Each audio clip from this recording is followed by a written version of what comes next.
Welcome to the Education Talk Show at Jeremy Brooks Weekly Recess. We are so excited for you to be joining us for our first ever live broadcast. We are in Brooks Broadcasting Studio 24. And again, this is a live show, so you can interact, you can reach out and message us, and you're definitely a part of the show.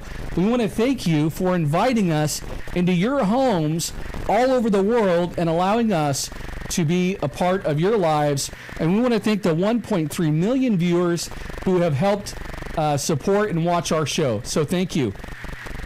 Now, one of the things that we have to do, since this is our very first episode, is we have to take a moment to do a dedication. We want to dedicate this show to those educators out there that are fearless, the students, the families that believe in the power.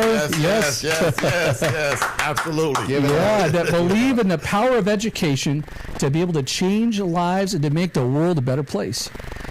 Now, every single week, we're going to have a great lineup of topics. We're going to start off with the news. This is a show. We've got viewers all over the world. So we're going to have news from all over the world, too, related to education. And on top of that, we're going to be discussing topics that are general education topics that relate to everybody who's in education. So we're going to have a great show. But first, again, we want to thank you for tuning in, and I can't wait to do this. We're going to have a roller coaster today, okay? That's right. And I want to introduce to you our senior education contributors. We're going to start off. They're going to be on the show with us every single week, and eventually we're going to also have guests as well. And again, the show is going to be Thursday, 6:30 to 7:30. But first, I want to introduce Dr. Dwight Rogers and Tony G. Dr. Dwight Rogers, we'll start with you. Hello, everyone. I'm Dr. Dwight Rogers, a.k.a. Administrator of the Year.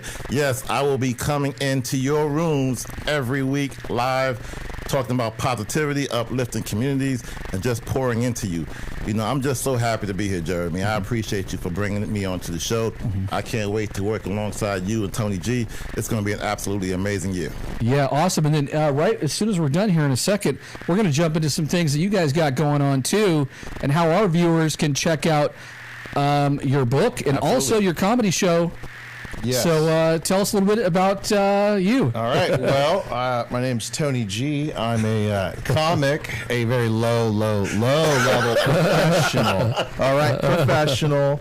I average $25 to $50 a show. I do bar mitzvahs. Okay, quinceañeras. I do balloon animals, but they look like more like contestants. Right? Okay, I'm sorry. I got to clean this up, guys. So sorry. This is education, and yes, I'm a comic, but I'm here because I've done a little education in my life. Awesome. And so I've done 15 years mental health. I bleed it, and so thank you for having me. Well, thank you. And real quick, you got a comedy show coming up. Oh yes, and it's called the Dragon Energy Comedy Show. Dragon Energy. You know what I mean? And here's the deal. I've got the biggest, the baddest upcoming comic in the name of Cookie Williams. Whoa. Okay, she's winning all the contests right now. Okay, she's gonna go out to Canada, fully funded. She didn't know I was going to do this, but I'm plugging her because I believe in her comedy. Oh, yeah. And when she makes it, she's bringing me with it. You know what I mean? Hey, there you go. You see it. Now, one other thing, too. You've been in movies, and then I want to hear about your book. Okay. But you've been in movies, too, and you just did a stand-up comedy tour in L.A. Yeah. Well, I did a little of this, a little of that.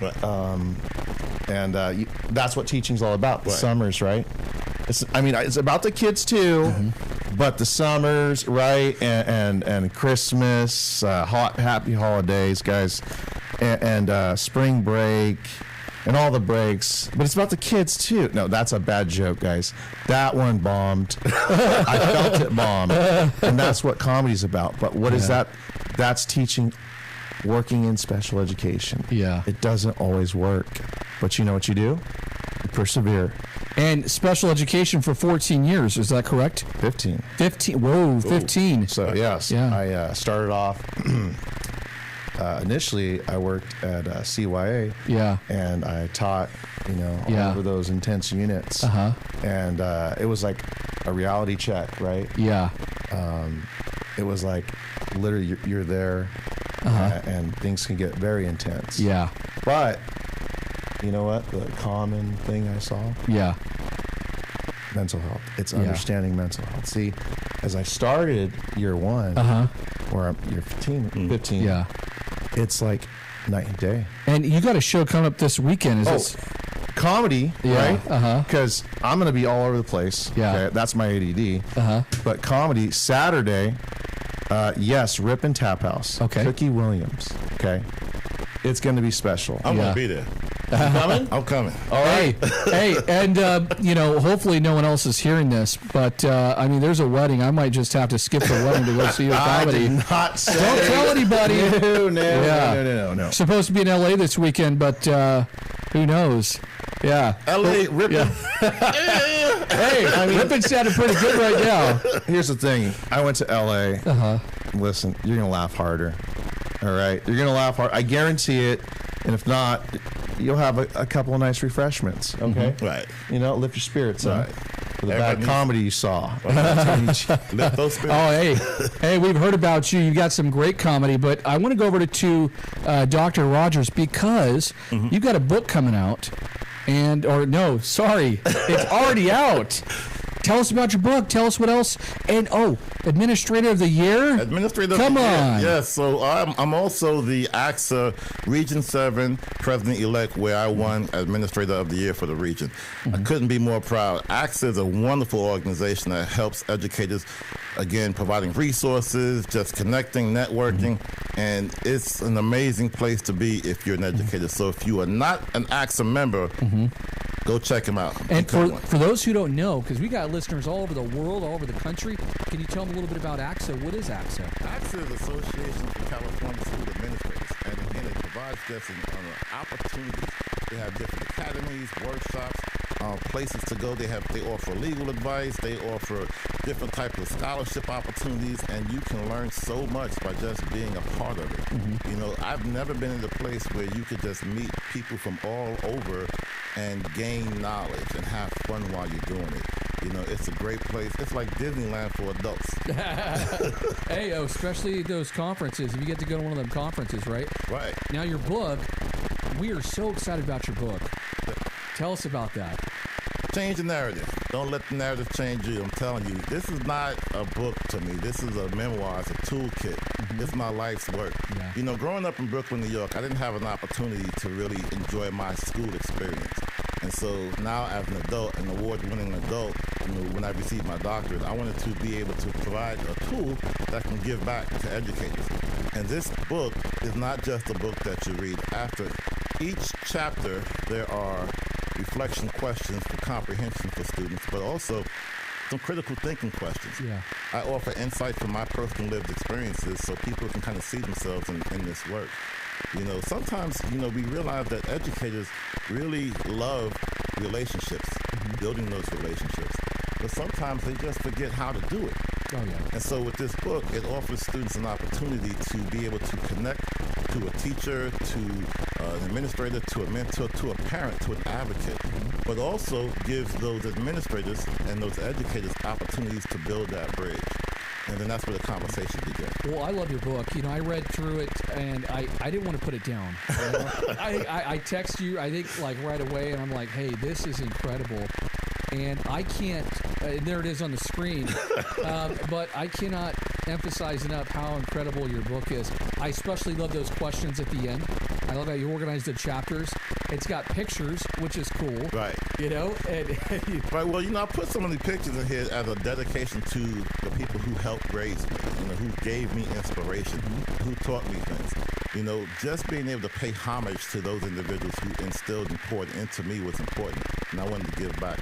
In particular, there's one section in here that I haven't really talked about or mentioned, But this is a love story. This is truly a love story. Not so much a love story from one person to another, but just from one person, me, to humanity. Just giving back to all of the individuals where I grew up in Vanderbilt, back in Brooklyn, New York. Hey, I'm talking to you, right? Also up in high school back in Southern California. Yeah, I'm talking to you too. And just special people along the way who have helped, me become the man that I am. Sometimes schools just miss the mark, not because they want to or they intend to, but because they just don't have the right tools or just the right opportunities. And I feel that along with this book, I poured in resources and just different opportunities for activities for that engagement. Yeah. So I'm very proud of this work. And if you have time, go check it out. Go to Zooline Press, pick up the book. I talked about this the other day. Barnes & Noble and Amazon, Barnes too. & Noble and Amazon. Yeah. I talked about this the other day, and it was funny because I went to a place to eat. I'm not going to say which one. But I paid $20 for my food. Yeah. This book cost $18.99, and I was hungry the next day. It's a better deal than a McDonald's meal. Absolutely. Better deal than a McDonald's meal. Absolutely. So please, go check it out. It's a good read, great read, appropriate for all ages, up to college, adults, everyone in between. So please check it out. Hey, I can see schools even buying that, or credential programs too, universities. We're excited though. Can we DoorDash to McDonald's though? Is that okay? During the live show, we might have to do that. He's got me. I'm getting mouth watering. I know. Hearing that's got me getting kind of hungry now too. Hey, I didn't eat either, so okay. So here we're really excited though, because here's the thing. We've got an incredible lineup for you of news stories, and again, as I mentioned before, with us having viewers from all over the world, we're going to be covering global education news stories that you may have heard of, maybe you haven't, but we want to keep you informed here on the Education Talk Show with Jeremy Brooks Weekly Recess. So we've got some amazing topics that we're going to be covering, but we're going to start off with some news. And one of the first things that we wanted to discuss is it's kind of interesting because there's a big uproar that's sort of happening right now regarding education. And, some of you out there, viewers, you may have seen this. Sometimes there's credential inflation with jobs, right? We've seen this. There's job ads that say you have to have, a certain requirement for the job. And this is certainly true in China. There's a huge uproar. And I'll share with you what we have here. So Southeast University in Nanjing, what they did is they posted a management, but it's for a cafeteria job. It's basically a cafeteria restaurant job. Speaking of food, perfect segue here. And it requires a PhD to work there. PhD? Yeah. What's it pay? Yeah, good point, right? What does it pay? It might be worth it. Yeah. So it requires a PhD, and it's sparked national debate about credential inflation, as we said, and also,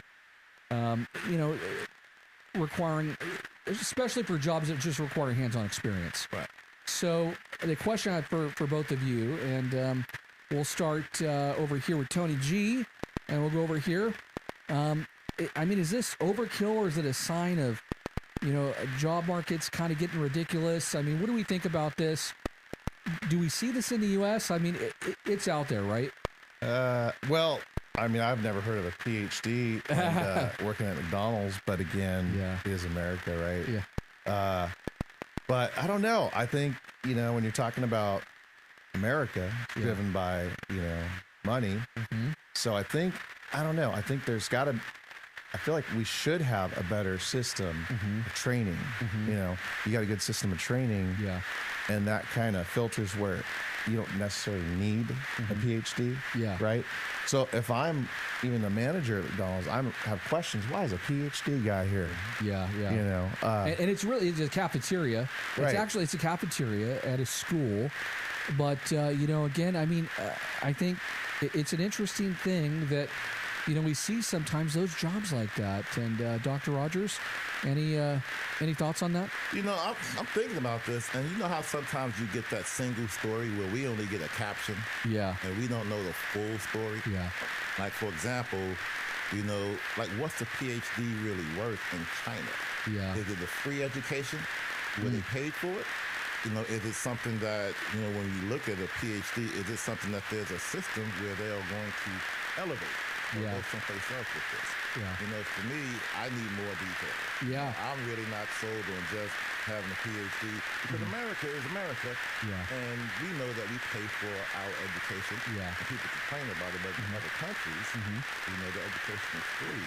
So what's a PhD worth? Yeah.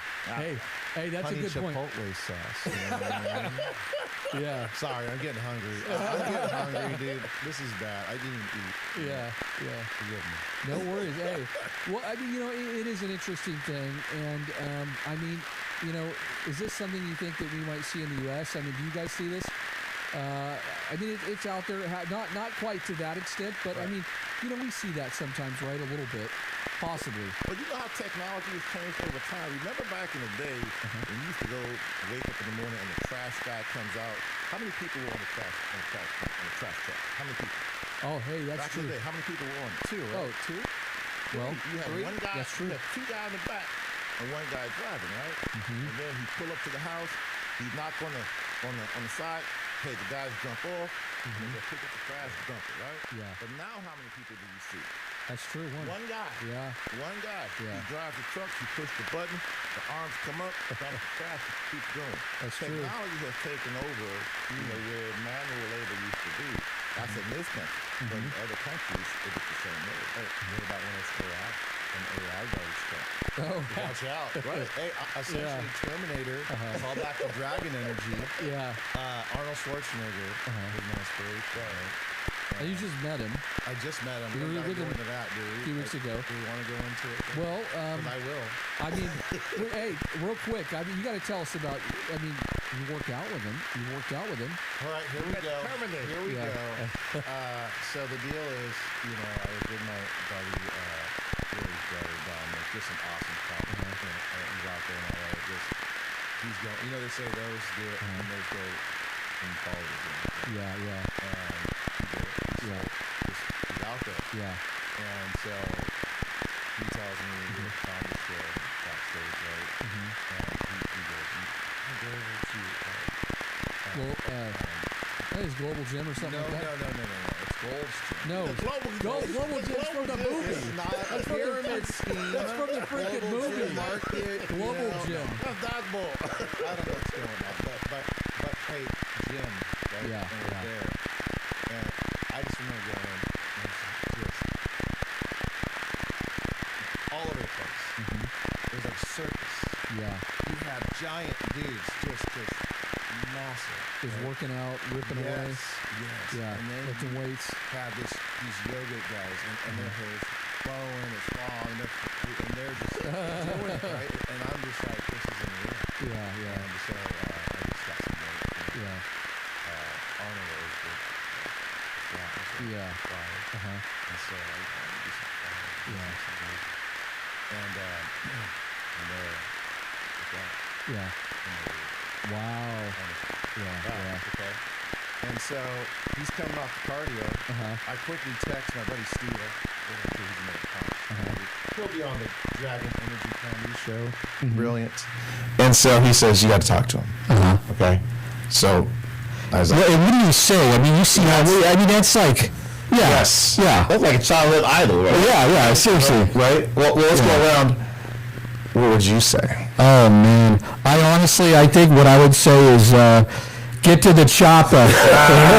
See, That is what I'm saying. see, that's like, you know what though? He's smiling. Yeah. How about you? Hey, every time I think about him, it's not a tumor. Yeah. Hey, kindergarten cop, right? Yeah. Educate. See, they said, why is this comic he's talking about his comic? Oh, I don't know. Arnold's in kindergarten cop. Yeah, exactly. Yeah. Gosh, but anyhow.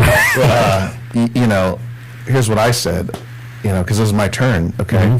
And he's literally there, and he's so gracious, by the way, too. Yeah. And he's got these giant skyscraper guys, and I'm just watching, like, oh my God, it's like a movie. Yeah. And this person runs up, and he's talking, and I just hear, you gotta do the bicep, the tricep, and he's just doing it, right? Yeah. And I go, this isn't happening. I go, Hey, you nailed that, by the way, just now. oh, You nailed that, right? That's pretty good. That was good. That was my first try. That was good. That was my first. Guys, so anyhow, he's there, and I got to say something. He's got no time. He's got to move. Yeah, yeah. Right? And I had my heart ready, like, oh, you've been a hero of mine, this and that, Conan. And I go, hey, Arnold. And then he goes, and just looks. And looks right into my eyes. Looks, and I'm like in your soul, like you guys. I jumped back. Yeah. And I went for a joke, and it was quick. And I said, Arnold, I met Brad Pitt on Moneyball, and he shook my hand. I never fanboyed, but I'm fanboying. And he just kind of looked, and he had this he just stared, and then he just went. And he's like a movie. Yeah. Wow. And I'm like dragon energy. Yeah. He has it. And I feel like he gave it to me. You come to my comedy show, you can have it. Nice. Okay, I changed my mind. I think I know what I'd say. Honestly, I think I would have said, hey, can you hand me that 5-pound weight? Wow. I think I would have said that, right? Well, what do you did? That's good, right? That's good. Especially if like you're sitting and you're looking all beefed up and stuff, and can you give me that 5-pound weight? He would laugh. Yeah. Oh yeah. Me, he looked right through me. He's laughing. Oh, dude. Yeah, that's awesome. That's so cool. Awesome. Well, okay. So, you mentioned AI just now. AI garbage trucks. And what I wanted to mention too, I don't know if you guys heard this, but there's this news story about a student in, let me double check here. She's in Tennessee. Yeah, she's in Tennessee, 13-year-old student, and she was arrested. Apparently there's this AI surveillance system, and it's, the idea behind it is it's meant to help keep people safe, which is really good. We all agree that, we need to be safe. But what happened is it flagged a sarcastic comment that was monitored on the school chat. And what happened is she was arrested, she was strip searched, and placed on house arrest. I think it was like, a huge number of days she was in house arrest. And so, I guess my question for you, and we'll start over here, Dr. Rogers, is, AI safety protocols, tools, are they worth it? When it comes to like things like sarcasm, are we going too far? What do you think? I think it's excellent. Because again, I think it allows us the tool to check things out. Yeah. Right. But then that's when humans come into play, and their way of doing things, or whatever, it's going to differ. That's where we have that perceived bias. We have people putting their own perspectives into things. Because what does she say? What does she do? I don't know. Right. Is it across the board where everyone gets treated the same way? So I think using the tool to have AI, very important. Yeah. But when you get the information, then what do you do with that information? That's what I think, that's where I think things kind of get messed up. Totally true. One other thing, though, too, apparently there have been some flagged false alarms, quite a few. So this is an interesting thing, too, these false alarms. And so, Tony G, what are your thoughts on this? I mean, with the false alarms, are we going too far? Do we need this? Maybe we do, maybe we don't. I can't believe this is, we didn't plan this. We didn't script this clearly. But it's funny you mention this. My brother, Johnny, he texts me, because I just got a green Mach-E, Ford Mustang. I saw that car in the parking lot. Sweet, I don't want to brag. Comedy's been good. Hey, it's a lot of $50 shows. I just didn't line them up. He went by. That exhaust system sounded good. It did. It sounded clean. Why? Because it's clean. Exactly. Yeah. I believe in clean energy. Yeah. Right. And that's my platform. Yeah. That I want. No, I'm okay. But back to the Mach-E, and why am I bringing this up? So it's a video. And I got a green Mach-E, and it's exactly the same. Yeah. And it has self-drive. Whoa. Okay? Yeah. Yeah. And I am just like, I'm freaked out. I can't do it. My anxiety, because I have the anxiety, and it's just too much. My wife, on the other hand, she just hands-free, just like this. Oh, my goodness. And I'm just like, no, just, and so why am I bringing this up? Well, in the video he sends me, this exact car and the person's hands free and they can't do anything, and it's just going into the wall. Oh, I saw that. You saw that? That's my Wow. then when the roll ended. Yeah. He went over to the other lane and hit someone. Oh, someone ran into him. See, and I don't need to hear that because I walked towards that. Wow. Hey, the self-drive feature is cool though. Right. I would take that. I mean, with technology where we're headed, I mean, that's got to be nice. I mean, have you driven it far with the self-drive? I have done the freeway. Yeah. But, it's all about the flow of traffic. Right? Yeah. There's too much fish in the water. I gotta grab the net. Just gotta grab that net. Yeah. Ease into The it. wheel. Ease into it. You can't just do it. Oh, dude. But it's fun. Smart. I totally agree there. Next topic. So, kind of an interesting thing. I think this has taken us back, almost 100 years ago. In Scotland, again, we're all over the world here with education news. In Scotland, there was a proposal to actually stop education instead of 16 to go down to 14. Oh, man. And to allow students to just kind of jump into the workforce, get some training going. I mean, this is something that, again, people are kind of a little bit in an uproar about. I mean, is this the way to go? I mean, are students that are 14 ready for the workforce? Oh, man. I mean, think about when you were 14, right? I mean, Yeah, maybe it's culture-based too, because, American culture versus, I've never been there, but I imagine those lads, right? yeah. And But it's funny, what's that? when I was young, back in the 70s, being 13, 14 years old, life was a lot different. Yeah. So when you look at, like Tony G was saying, other cultures, as an American culture, do we really want to base our standards on what someone else That's does? so true. So Ethnocentrism. absolutely. Yeah. So what other cultures do, we're not in that day-to-day, life to understand how that impacts the rest of their society. Right. Whereas so I don't feel qualified to judge anybody else's society or what they do. That's true. I don't want to do it. At 14, I don't want to be working like that. But Yeah. but for somebody else, it might work for them. And that's why it's important to remember practicing cultural relativism, right? Absolutely. Yeah. Okay, so we move on to the next one. Teaching in Australia, kind of interesting lately. So there are, and we're going to move down to, there's some school safety concerns, and some are calling it a quiet crisis. I'm going to read this real quick. About 1 in 4 students are reporting being bullied. There's reports of principals being assaulted. Parents are, pulling kids out for safety reasons. And so, I mean, it's almost like, a reality show called Survivor Homeroom Edition. There's safety concerns. And, again, 1/4 of 15-year-olds are reporting being bullied frequently.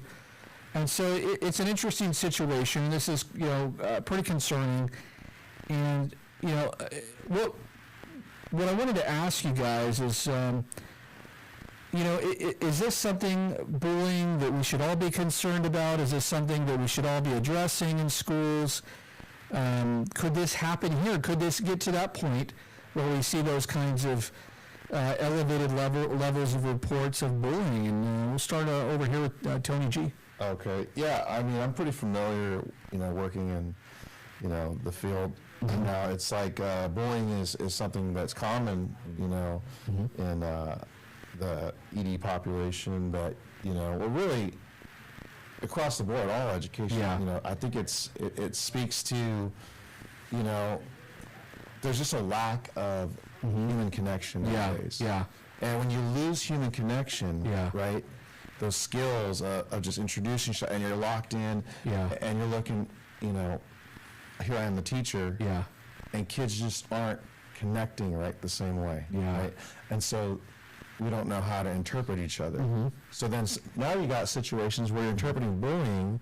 I've seen this song a lot. There's not even bullying going on. Come to find out, they meet with therapists, right? That's how we need them. And they bring resolution. So You bring up a good point, the conflict resolution, the peer mediation. Numbers are always going to be, but I look at what's the function going on. Right. Yeah. You know, like Tony G was talking about, you know, society's changed, right? Mm-hmm.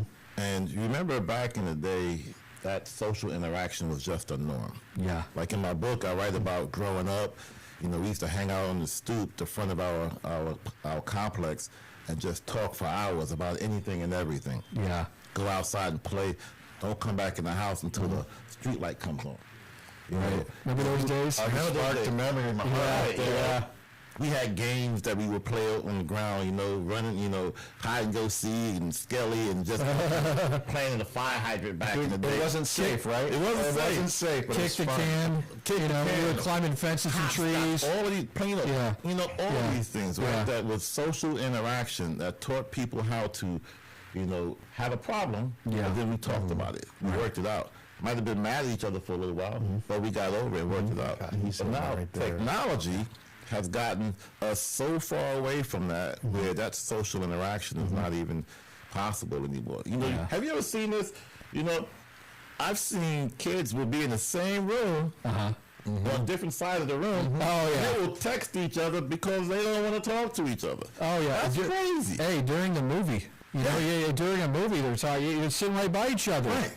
You know? And that's crazy. And welcome to my world in a classroom when you're trying to get them to group up, because those are things that we and by the way, I'm not against it. Right. Yeah. But trying to always, that's the challenge. How do we do it? It's so unnatural, right? And then you're in there as a teacher going, come on, guys, we got to do it. Yeah. My principals are going to be here in a minute. You know what I mean? And it's just Dwight Rogers is going to walk in. you know, okay, you know what? The school closed down, so I'm going to say it back in the CYA days. Yeah, They shut down the schools, but I wasn't the teacher. I was just the substitute, you know. Yeah. And we had a teacher, I won't say his name. Hold on. We think subbing is tough. Subbing at a Oh yeah.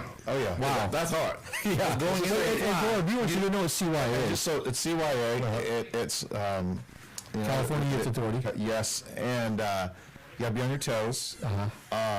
When you're there, though, it's different. You Yeah. know, there's no mystery. It's a juvenile hall, but it's more maximum security. Yeah, Right. Yeah. And you have to meet them at their level. So you know what it was? Understood? I was Gonzalez. Yeah. What's up, Gonzalez? You know, and I'd be like, what's happening? You know, Yeah. I can't say the name. See how I know to pull back, right?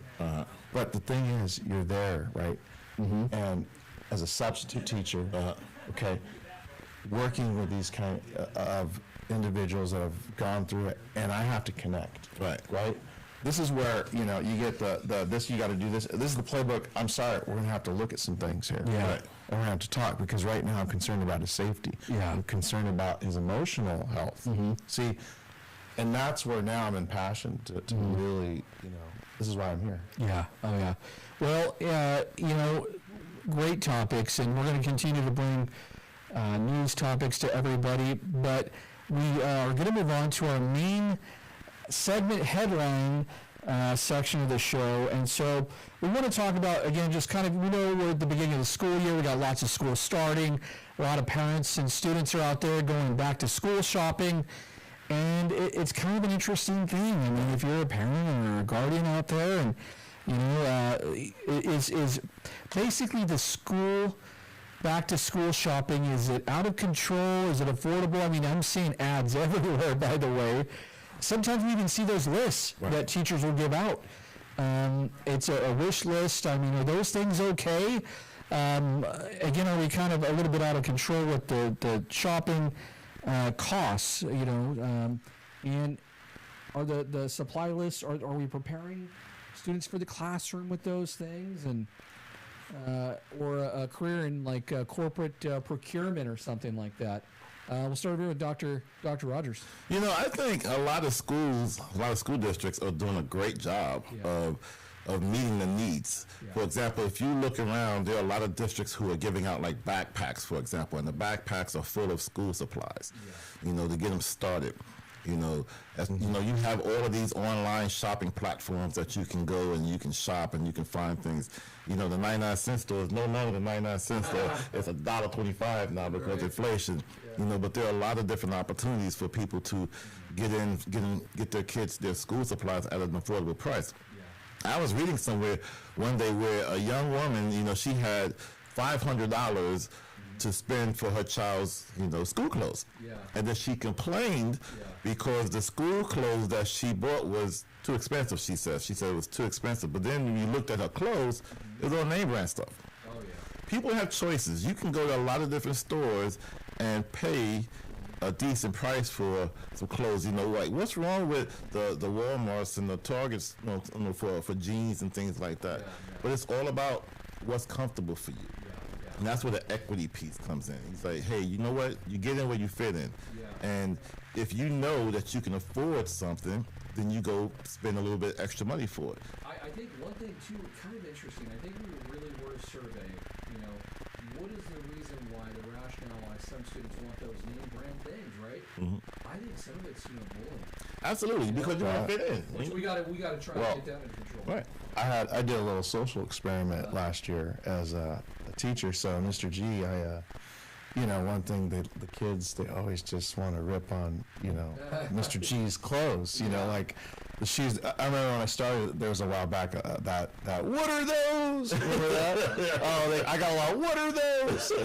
And I laugh. You got because you meet them where they're at. Mm-hmm. Do you send the office? No, I laughed. And I connect, right? But I was like, you know what? I'm tired of being called whatever. I'm gonna get some drip. And so I did. So drip cost me some money, though. It cost me money, like a lot. Up in Sacramento.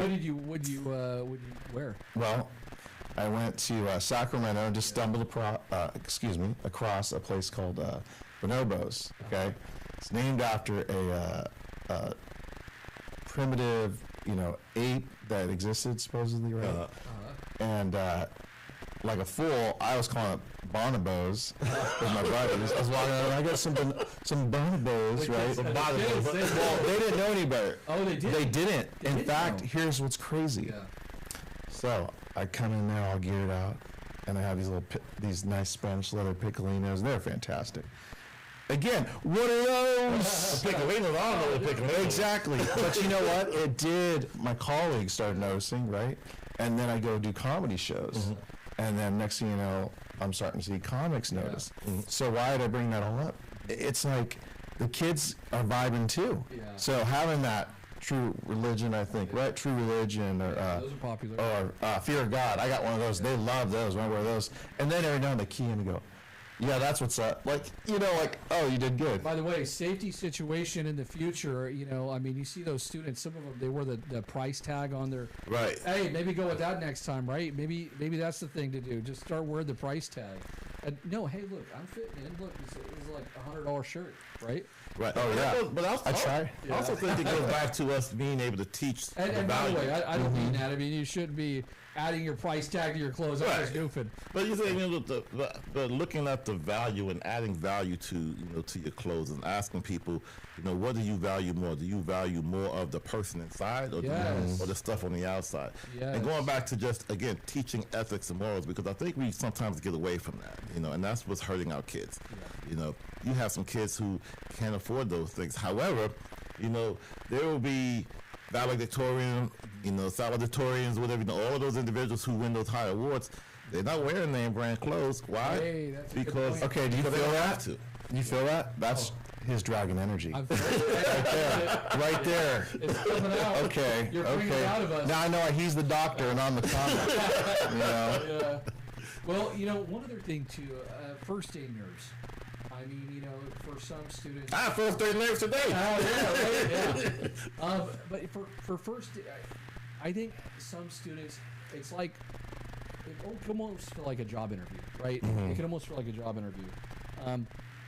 But how do we differentiate between first day butterflies and signs that a student might need extra support? And is there a way to basically try to make the first day feel a little bit more comfortable for students? I mean, sometimes we do those strategies where it's like icebreakers. We're all going to get up and say each other's names, things like that. Are those the kind of practices that we should be doing? And we'll start over here, Tony G. I'm a little, I shouldn't say out of the box. I'm like arrogantly, like I got an idea no one's ever heard of. I went to Disneyland because I go every summer, right? And so one thing I've always loved in Disneyland is they have to, all the employees, what's your name? You know, and then just right there with you. And if the guy's sweeping, hey, what's, you know, and there's that, just that feeling of you matter, right? Yeah. And it's where we have to learn to teach. And this comes from, you know, the adults. How do we do that on the first day? How does everybody, not instead just, we got to get them to their class. I mean, that's important because safety number one. Safety number, but how do we go about that, right? Connecting, making the kids feel safe, right? Right. And that's always tricky. You know, that's an excellent idea. You know, I really like that idea, you know, because it goes into, again, that sense of belonging. Yes. You know, and being a person of equity and just being able in inclusion, understanding what's important. I always talk about front loading. How do we front load? So before school even starts, make those phone calls. You know, introduce. You know, I used to belong to a gym that had a little transformation camp, right? They would call all the time when I wasn't there. Hey, we missed you, buddy. Can you come back? And I would feel guilty and make me go. So I tell my teachers. He's right. What a good gym. Yeah, so I tell my teachers, hey, make those phone calls before, introduce yourself, and open up that space so people can feel welcome. And then when they show up, you can have little pictures of them in your classroom and just make it a welcoming environment. So sort of like this studio is comfortable. And so when the kids come in, they feel like they belong. And then you start doing some introduction activities to build that community. Yeah. Yeah, and here's the other thing, too. I mean, you know, besides the studio being comfortable, those of you at home, you may have noticed, but we got celebratory cake here, too. Uh-oh. You know, I like the cake. Snacks, so that's kind of a cool thing, too. But one of the things that we want to mention real quick, too, is if you're at home, these questions are for you, too, okay? You're listening to the show. This is a live show. So, I mean, you know, throw in some comments. We want to hear what your thoughts are, too. We may even throw these questions out over the air and try to answer. Guys, do you want us to eat the cake on live? You don't want me to eat the cake. Well, because I'll do it. I'll do it if they do it. You know, They put ask the for it. cake is all on my beard. I don't want to eat cake. I'll take your slice. You know, no. So that's a message for you at home. Comment, and we will have some celebratory cake live. Okay, so let us know. We'll be making a mess all over the studio. All right, we're almost done. Phones in classes, though, I mean, it's a big thing right now. Oh, yeah. Right? A lot of states are passing laws. Right. And we know that the phones could be a huge distraction. We know the research, the data out there on multitasking. I mean, is this feasible? Are we really going to be able to tackle the phones? Is it going to be something that, you know, we'll basically be able to do? I mean, you know, what are you guys' thoughts? We'll start over here. Well, that's $1 million question. Seems to have been the one thing as a teacher, you know, 15 years now. Well, this is how crazy it is. So even the prison, you know, students, kids, right? CYA had cell phones, right? And there's just a thirst, there's a connection. See, they're connected to the phones. You know why? I'm coming back the other way. Yeah. They're not connected to adults. Absolutely. Humans. Absolutely. Bingo. Absolutely. You know, having cell phones, you know, you said they're connected. I like that. And we always talk about make the connection before you make a correction. You know, you can't correct a student before you make that connection with them. And Let's just get it right. hey, I try. There we go. Air fryer. Thank you. Have a moment. Yeah. Thank you. You know, and the thing is, cell phones, again, you take that away, now you have to try to connect with someone, right? You try to build those relationships. And a lot of districts are now, you know, imposing that because the Assembly bill is making us all go to that next year, actually, where it has to start officially. But it decreases with bullying, you know, smoking in bathrooms, fights, all of these different things that cause students not to be in classrooms. You know, so it's showing that it's effective. And surprisingly enough, there are a lot of parents who are in favor of it. And even more surprising, there are a lot of students who really want it because students want adults to be adults. Please take it out of my hand because I'm not strong enough to do it. And what do you guys think the solution is? I mean, we know that the assembly bill is in effect. I mean, it passed. It's law. But this just isn't in California. This is all over the country. Right. And I mean, what's the strategy? Should it be a total ban? Should there be some smart rules? I mean, first of all, I'll just share this too. Everybody's got to be on the same page for the work, right? I mean, it can't be like, Mr. Brooks is allowing, some students to be on their phone, but the guy down the hall is totally, banning the phones and following the rules, because then the students are going to say, hey, well, Mr. Brooks' class is allowed. And so it's got to be consistent, right? I mean, Absolutely. What do you think? Yeah, about that. I just think I don't know, not to stir anything up, but it's got to come from the top, and it's got to be the top of wherever you're at, right? That has to be coming downhill. It has to come downhill. If it doesn't. And are you saying even like lead by example? So if we're in like a staff meeting or in service, hey, well, there you go. The phones put away too, right? That's huge. No, I'm gonna give you an alternate view of this. Not coming from the top, but having the stakeholders, parents, the community members, everybody kind of chime in with it. Because what happens is you get that top-down push, and then now you're making me do it. Yes. But when the community feels like, hey, I have voice in this, and you included me in this process, now I can support it. I can get behind it. Then there's investment. There's investment in it. Like who wants to see a plan that was given to you that you don't have your thumbprint on? Oh, yeah. Right. Yeah, totally. Great point. I mean, if we include all stakeholders, there's going to be more buy-in. Absolutely. I mean, Absolutely. That's critical. And there's strategies too for educators out there to be able to get that buy-in. But people want to hear their voice heard. You got to get connected to Absolutely. your parents. You got to get connected to the community and share the concerns. Maybe there's a parent night where there's a discussion, and try to get that consensus. And like you said, like we talked about, a lot of people, a lot of students, they want that, right? Yeah. Yep. Go ahead. No, I mean, I feel like it's awesome. We're talking about this, and it's just circling back to connection, right? Connect with the parents now. You have more trust, and then they, in turn, come in, kind of be co-teachers with you. Absolutely. Absolutely. See, and so that's why it's almost important, like you were saying, front load. Go talk to those parents.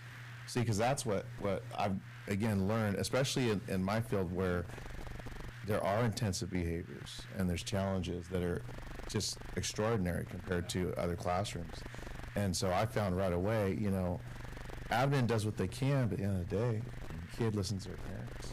Absolutely. Oh, yeah. What's also interesting is today's kid is not like the kids that I was when I was growing up. Yeah. Kids today, they have a computer in their hand every day. They're more savvy. They have more critical thinking skills. And so when we go to them and ask their opinion and get their buy-in, then you're more likely to get what you want. So adultism is that thing where we just make these rules as adults and say, here, you're going to do this. Right. And then what happens? I'm not doing that, right? Yeah. But when you say, hey, what do you think? It comes across a lot better. And then you get that total, like you were talking about, Jeremy, that total buy-in. And then people are more likely to do what's necessary to make it good for the community. And then the approach of hey, can I get your help with this? Right. Right. Versus, hey, we're doing this. This is policy, right? That approach of, can I get your help with this? Reaching out to parents and guardians goes a lot smoother. Absolutely. Because it's not always what you say, it's how you say it. Yes. Right. Totally. So, we got about 10 minutes left here. We're doing great. We're hitting all the topics. We got one more main topic that I wanted to hit on, and it's just, classroom setup. Again, this is that time of year, educators are returning or they've already returned, and, we're setting up the classrooms. And, the thing is, sometimes it can be pretty expensive to set up those classrooms. Right. Oh, yeah. And, I mean, is it time for a possible investment, some kind of stipend, something to help educators, to help teachers with those costs? Because, I mean, what is it, like a $200 tax write-off? I mean, and it's expensive setting up, I mean, I don't know, it's a lot, right, to set up the classroom? Yeah. I like the idea of a higher tax write-off. Because, I'm just saying with receipts. Yeah. Don't want to get in trouble. Receipts. But then you can chat GPT the receipts, am I right? Look, I'm not. He said that.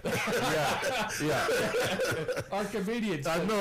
I said, listen, it's crazy. You talk about you put money into the classroom. I put the most money this year I've ever spent. Yeah. And I realized I got to do something, you know. So I put the money in, and did I want money from some? Yes, of course. I even reached out, and you know, it hasn't arrived yet, but it's coming. It's coming. And so you know, I put in, and I chat GPT'd my posters. Oh, wow, nice. And it's just Hey, that's a wow. What a way to use that. you know, one of these days I'll bring in the posters. Yeah. You can see what I came up with, Yeah. or what I just told ChatGPT To come up with. But Did you hold on? Did you run those off somewhere? So you had ChatGPT make the posters and yeah, and then you just see. Here's where the power of AI does work. yeah. You see, what I learned is it teaches kids that they can use their concept Yeah. visualization art. Right. And I've had so many talented art. You get them on a computer, and for the right reasons, right? Right. You teach them how to use AI, but at the same time, obviously, there's got to be, you know, you monitor. But it's just that's where we're going. And if you want to build vision in a youth, right? You want them seeing what can they do. Yeah. Well, there you go. Right. How do we get them to buy into technology for the right reasons? Absolutely. Absolutely. We are almost done. Beautifully said, by the way. And I wanted to get you on this topic too. I mean, it's expensive, right? Right. And every district's different. I mean, there are districts out there that I imagine, hey, you know, here's, you know, Amazon list. Just send us what you want or whatever.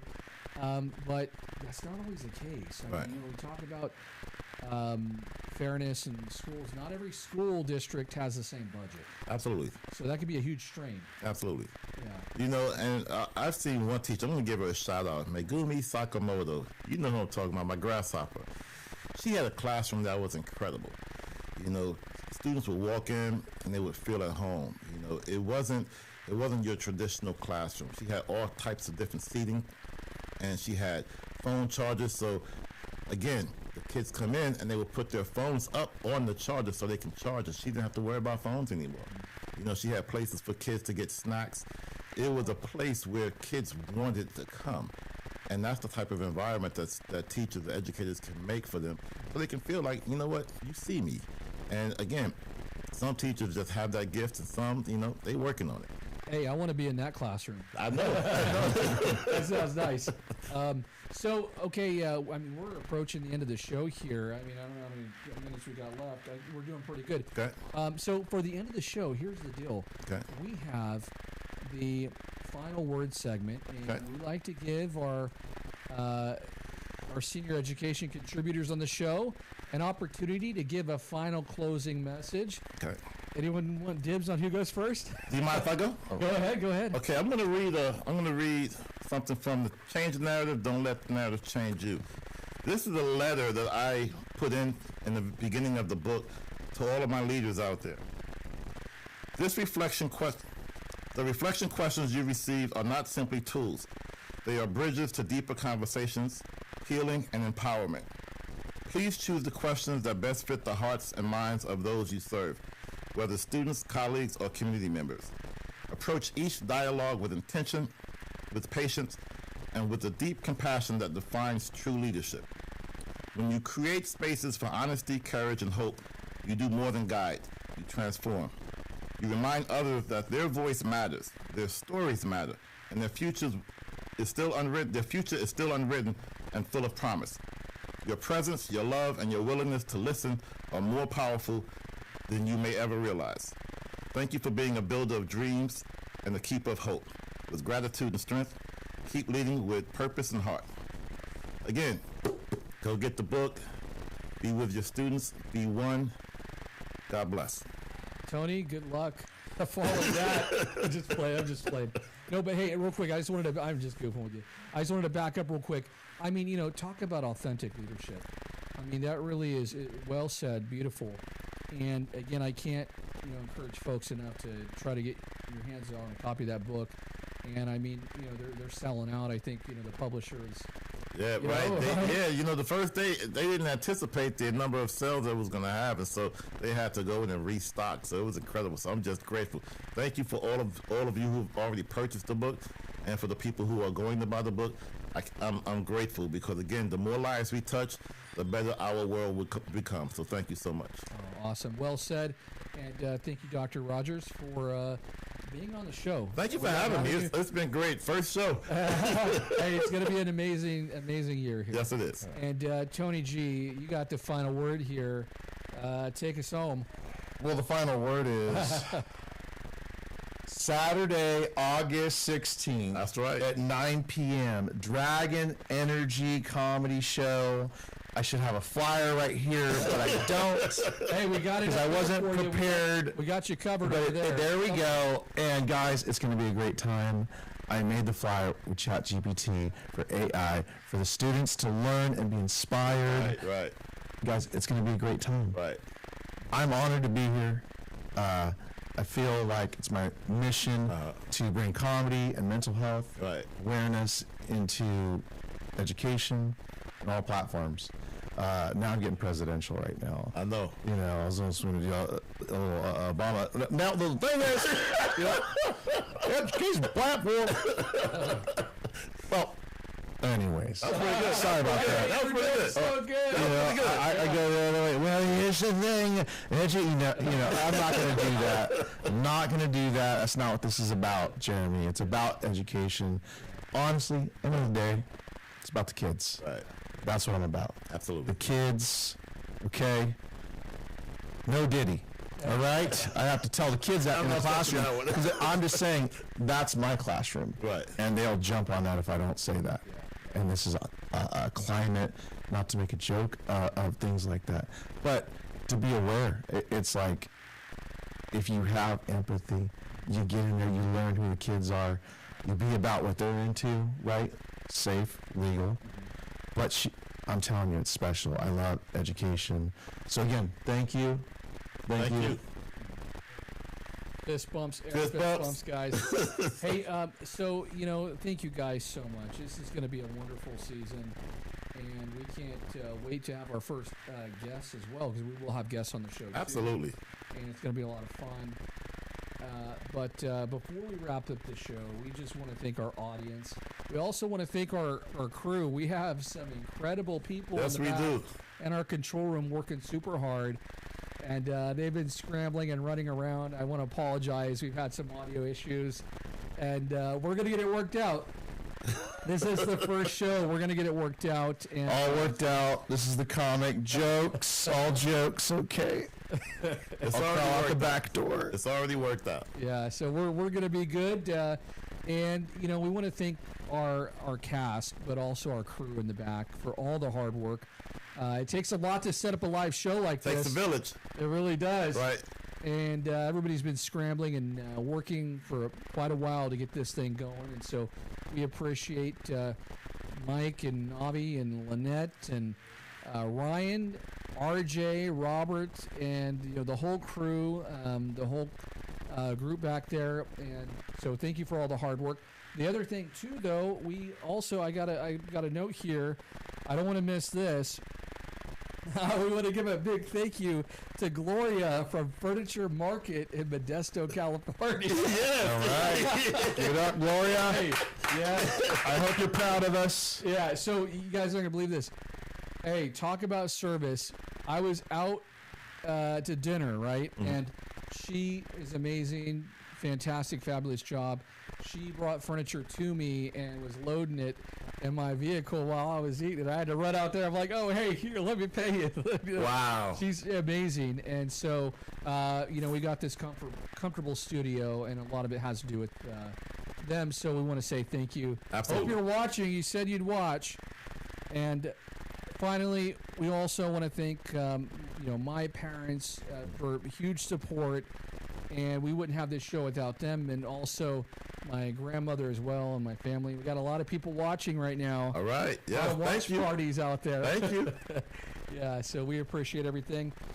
And finally, thank you to our audience for joining us tonight. And make sure to tune in Again, every Thursday from 6:30 to 7:30, we're going to be going live here on the weekly education talk show With Jeremy Brooks. Hey, with Jeremy Brooks, exactly. The education talk Love show. you, Weekly Jeremy. Recess.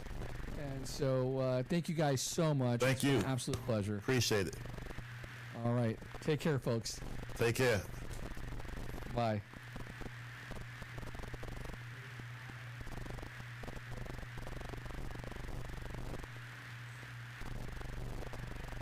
Yeah. All right. Oh man, I stopped the lamp. I felt I had like the last. I said, get out of here. Okay, well, Shut that up. This guy. I said, get out of here. hey, did I? Sweating. I was feeling you. I was feeling you. I said, get hot. Oh, that was good. I felt great. I felt like we're bringing the levels up. The first 10 minutes. I was like, okay.